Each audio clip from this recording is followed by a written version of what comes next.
intelligence are going to read this as an attack is imminent. Remarkable. Our Will Ripley is live now in Pyongyang.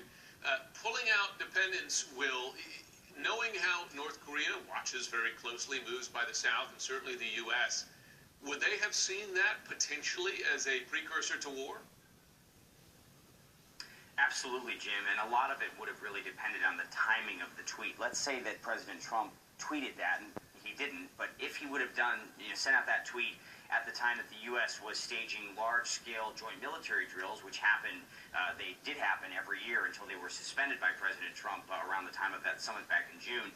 You know, the North Koreans have a hard time distinguishing during those military exercises whether the bombing runs that come close to the demilitarized zone are an actual assault or if it's just training. That's one of the reasons why the North Koreans hate the joint drills so much. So let's just say that the drills were happening and President Trump sends a tweet like that. The North Koreans read the tweet and then they see a plane flying close to the demilitarized zone and decide, okay, this is the attack, it's happening, and they shoot it down. You can see how that tweet could lead to a series of events that could potentially be catastrophic for the world, and certainly for this region. Goodness, remarkable. More recently, their 70th anniversary parade, just in the last couple of days, North Korea did not roll out their ICBMs. President Trump, glomming onto that, said, quote, "This is a big and very positive statement from North Korea. Thank you to Chairman Kim. We will both prove everyone wrong." And then he goes on to say there is nothing like good dialogue from two people that like each other.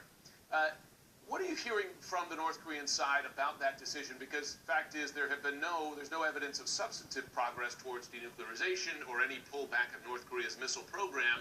This, in effect, a show that North Korea pulled back from. Was there a substantive reason behind that?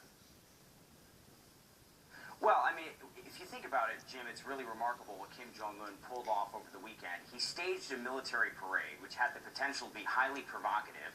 And yet, because he chose not to display the intercontinental ballistic missiles that he still possesses, and likely he possesses even more than he did at the last military parade I attended in April of last year when they unveiled these ICBMs, because U.S. intelligence has indicated that North Korea is likely building new missiles every single year. He hasn't gotten rid of any of them or dismantled any of them, but because he didn't put them in the parade, he gets praise from the U.S. president, possibly bringing the U.S. stalled diplomatic process back on track. At the same time, he hosted a special envoy of Chinese President Xi Jinping. They raised hands together. He solidified that relationship. Xi is expected to visit Pyongyang at some time in the near future, and China even put out a statement saying they greatly value North Korea's efforts towards denuclearization. So simply by managing the optics, Kim Jong-un has scored political points with two superpowers, and he still has all the nuclear weapons today that he had yesterday and likely will have tomorrow and in the weeks to come.